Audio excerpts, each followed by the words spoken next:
Troy did not fall in battle. It fell after one word. Pull. Cassandra warned Troy. Stop! Don't bring it inside! Don't bring it inside!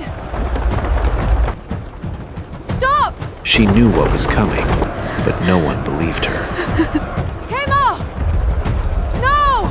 Cassandra? Then I noticed the commander of the guard. Pull it inward! If he chose to hold the line, the horse could still be stopped. Stop the ropes! Stop the wheel!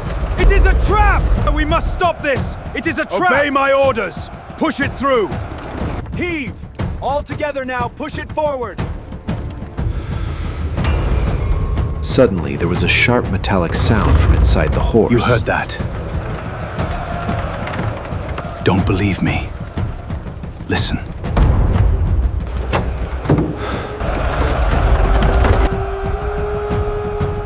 Pull.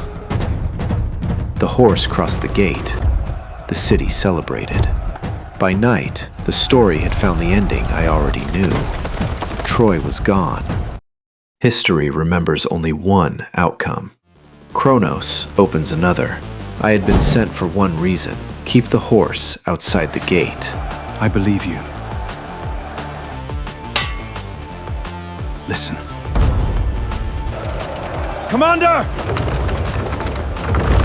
Stop the pull! Hold the line! Now, no one knows.